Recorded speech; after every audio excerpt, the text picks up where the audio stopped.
So here I am in Arizona on vacation, except I'm not really on vacation. So let's take a look and see what's inside the Maniacs garage.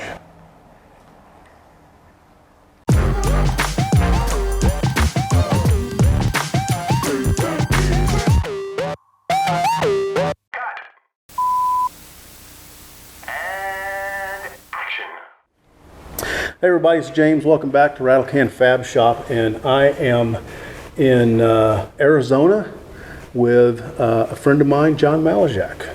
James, thanks for coming down and checking us out. It's a dry heat. But it's a heat. It's a heat nonetheless inside the shop.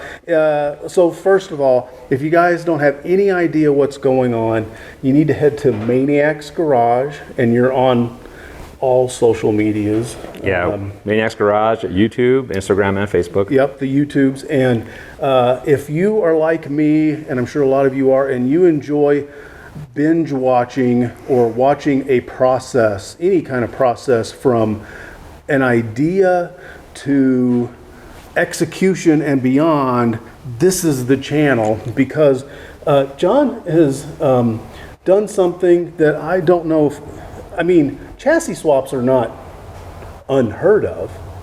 People do them all the time, but this is a 49 Ford. That's right. On I do the numbers on the BMW. So it's a 2008 BMW 335i. Okay. So, I'm a simple guy. When I think chassis swap, I'm thinking of putting, old Ford pickup truck on less old Ford pickup truck. You've gone just, you're not even in the same species going from one to the other. And there's a couple of decades or so between what you're doing here. So, you've got old school, heavy duty, stamped steel pieces going on a chassis which doesn't know the meaning of any of that. Right. And so give us the high level view of what's going on and how it came about and where you're going, so that we can get you interested in what's going on.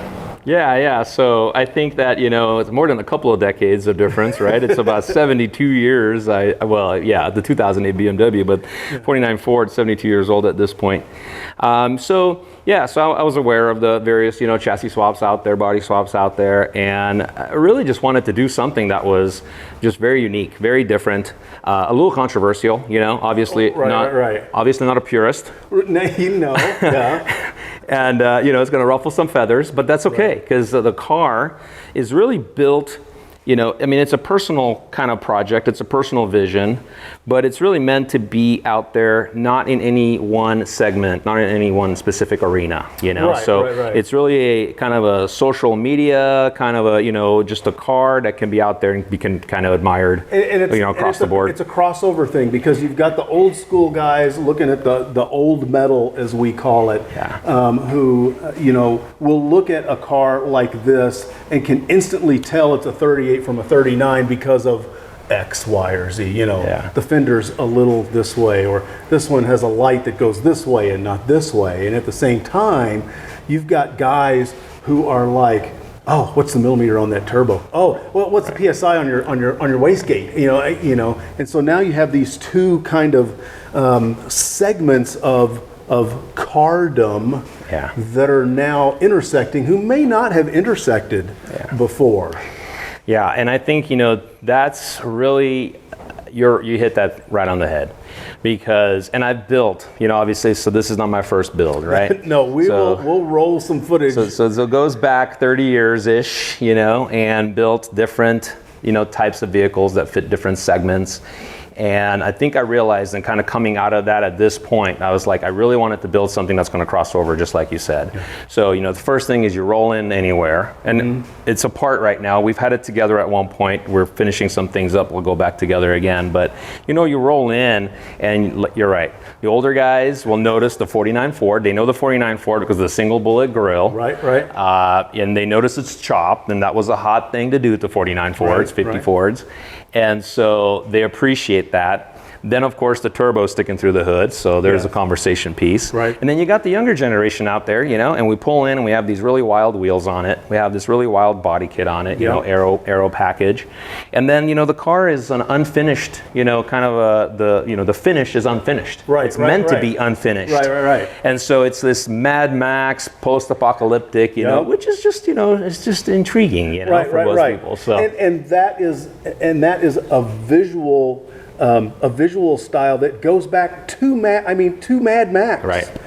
You know, who's not a fan? Well, right. Well, just people we don't hang out with, probably. Right. That's true.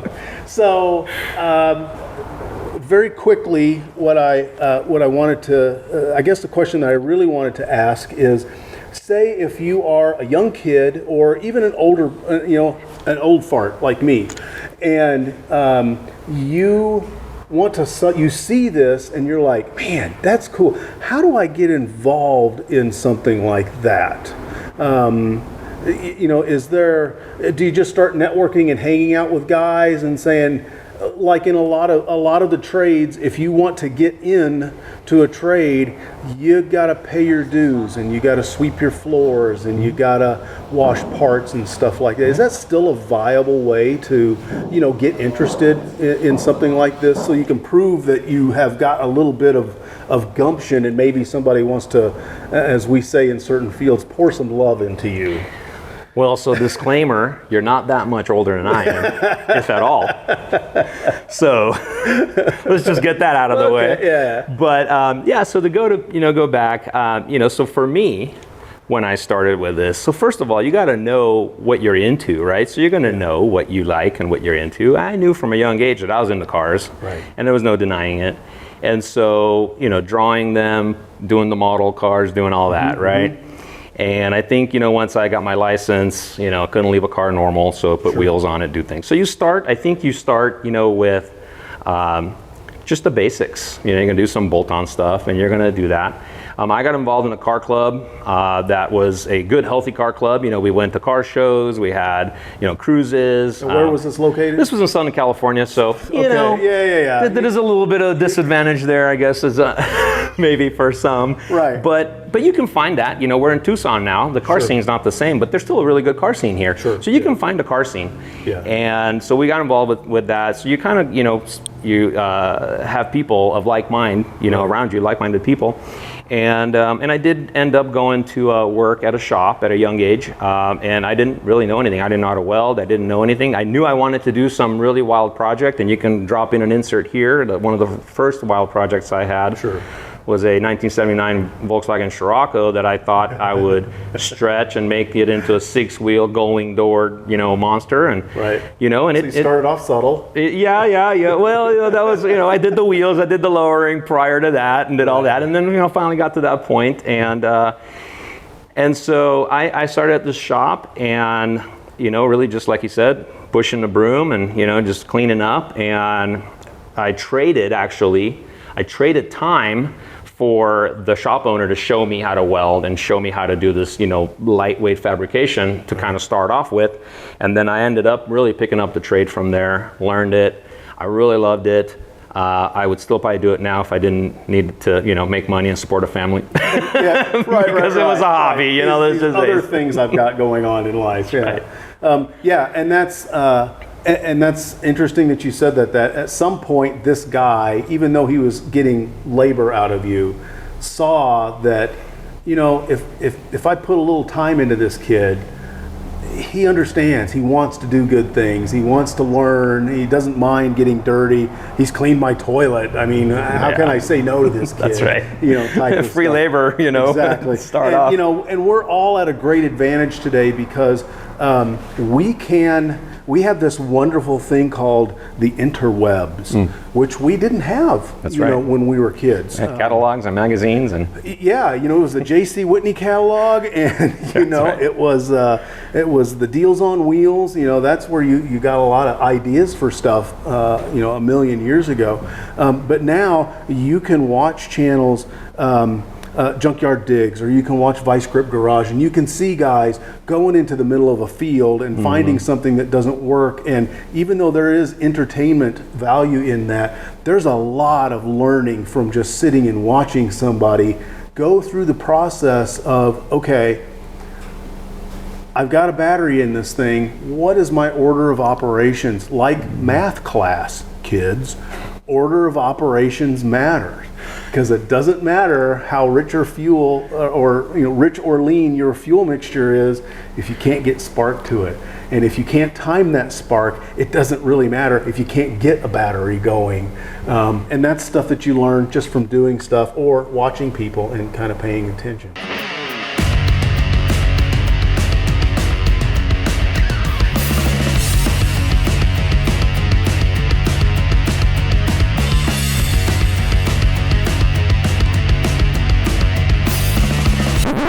So, burning question that I have, how many man hours has it taken you all by your lonesome to do this? Yeah, so it wasn't by my lonesome, that's the thing, The idea did come from here, but this was a team effort. And, once I started putting out the idea, some of the friends were like, what is this? And so I actually had quite a few people involved on this project. Kind of chronologically going back, a guy named Tony, he's actually out closer to you now. He moved, so he's no longer working on it. With his daughter, he was actually, she was helping, she was 16. Okay. Savannah. And I had a guy named Matt that did a lot of the welding with us early on. So I really have a couple of, guys that are like the mainstays, and that's really has to be Jim and Ryan. Got a tube at 45 and tipped, and I had to think about this for a second. All right. I'm glad you got to think about it, not me. The smoke. This is smoke. You can see the gears grinding up there. These guys have, and of course Connor, he shoots all our videos and does all that for the videos. So he puts a lot of time in as well. Yeah. But this was a team effort, and so if it's not with some friends that are behind you on it, then it's pretty much impossible. I mean, we figure we have 1,500, probably pushing 2,000 man hours at this point. Wow. And we're not done. Right. And as you said, it's not one guy. I mean, it's the rare bear where one guy does a project all by himself. And when they do happen, I've been working on this car for 9 years and it's almost done. And I know people can do that. I don't want to do that. I want to share biscuit, sausage biscuits with people.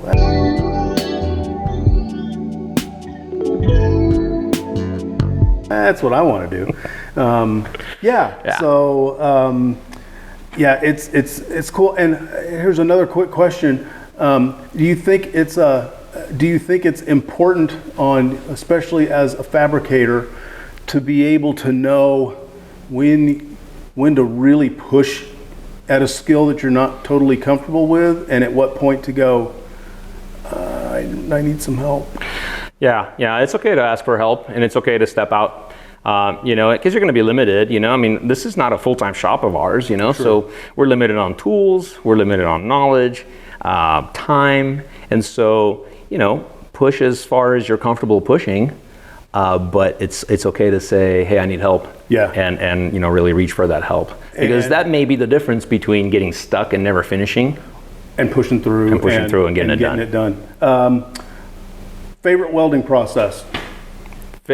Well, that's easy for me because it's the only welding process I know how to do. And that would be MIG welding. Got it, okay. And so this car is, 99.9% MIG welded. Right. We did, perfect example, we took it out and had some TIG welding done on our aluminum aero package because I really wanted it welded.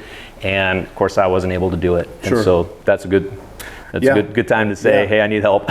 TIG welding's a different beast. TIG welding aluminum, another different beast on side of that. So, right. Yeah. I tried. I was like, I don't have time to learn it. It's the flat part of the learning curve is, unfortunately for a lot of us get stuck there. But again, as you push through, and if you have the time, and you have the material, and you have the resources, because especially now, welding blanks are not free. Welding gas is not free. Electricity costs money. Welding rod, it's not. None of that stuff is given away for free.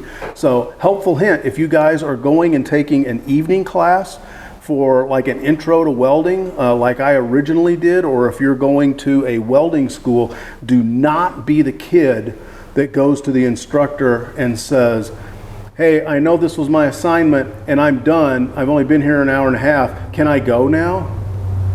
Don't do that. Because I was the old fart who said, hey, I'm done with my thing. What time do I have to leave before the evening shift comes in?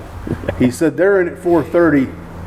You got to be out at 4:25 because those classes, unlimited metal, unlimited gas, unlimited rod, unlimited electricity, and I would weld for 8 hours a day. Yeah, take advantage the whole of that time that I was there because it wasn't going to cost me any less. They're not going to refund me back. Okay. So whether it's a classroom location, I just ate a mosquito.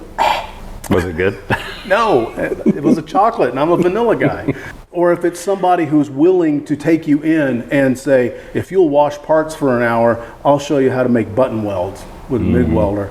Take advantage of stuff like that. There's all kinds of learning opportunities, and they're not all necessarily in college. Stepping down off of my soapbox. It's an awesome advice, and there's so much you can do with just a few of those things, with the MIG welder, a sawzall, a chop saw, a grinder. There's a lot you can do with those few pieces of tools. Yeah, it is. You start out welding a box, and at some point... Yeah. You're welding a shoebox. You're welding a shoebox. It's a Ford shoebox. And that's a cut.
Maniacs Garage. Maniacs Garage, and you mentioned that you can binge watch, and we do have over 60 episodes. That is a culmination of about 1.5 years of working on this car on the weekends, because that's the other thing, is to kind of find a time and stick with it and keep going. Right. And funny enough, one of the episodes is about geometry. Yes. And it was about building the roll cage, and we're going back and forth with Ryan on how many degrees is this? We're like, it's a compound 2 different ways. Like, we should have paid attention. Yes. All right, that's 15 degrees. I don't think that's enough, though. I think we need to go about 30, because those bars are coming back at 45 degrees. So if we only go 15, that's still a 30-degree up, and I think that's too much. All right, let's see what happens. That's realtor math right there. There are times, but he's an engineer, so he did. So that was good. Everybody needs an engineer. Yeah. I've got a couple back in Ohio, and I rely on those guys heavily for a lot of the stuff that I do. Maniacs Garage. You've got some great photos that you're posting on the InstaFace or whatever, whatever that stuff is called. Yeah. But that's where you go to learn about this. And if you're interested in anything like this, as we said, start looking around. If you've got some kind of a car scene, I'm in Dayton, Ohio, and we have a fairly robust car scene where you can go every other weekend during the summer, and you can see some really cool stuff. And people who are involved in projects like this where they've got their hands on stuff love to talk about it. Especially if you're hungry and you ask questions and they see an opportunity to teach somebody. Now us old guys want to pass it on. We have infected you, and now you are the next generation that is going to do something like this. So anyways, this is John from Maniacs Garage.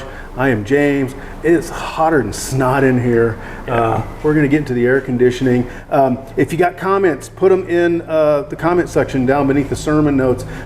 If you've got cool ideas put them down there too. And if you want to touch base, remember Maniacs Garage. They're out of Tucson. Where can people see this in real life? So we're hoping we're gonna have to have it at the SEMA show in Las Vegas, SEMA which show. is November of this year. Okay. And once we're back from that, we need to do some final tuning and some final, buttoning up of things. But we're gonna go out and we're gonna do some things. So we're hoping to hit the Hot Rod Power Tour next year, Oh, fantastic. which would come through your plate, your neck of the woods. Right. And so it'll be out, but it'll definitely be out on socials. We're gonna do some more collaboration with some other channels. I do want to say something though, you guys. Just stick with it. Just don't give up. Dream big and chip away a little bit at a time, and just keep moving forward, because it does take some time, and it will all start coming together. Yeah. Great advice from a sage old man. Yes. You guys have a great weekend. Cheers. All right, man. It's just that easy.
I hope you found this episode educational or entertaining, or maybe even both. You might want to check this one out as well. Be sure to hit the subscribe button, hit the little bell to be notified when new videos drop, and if you got comments, make sure you put them down beneath the sermon notes. Thanks for hanging out with us here at the Rattlecan Fab Shop. Y'all have a good one. Cheers.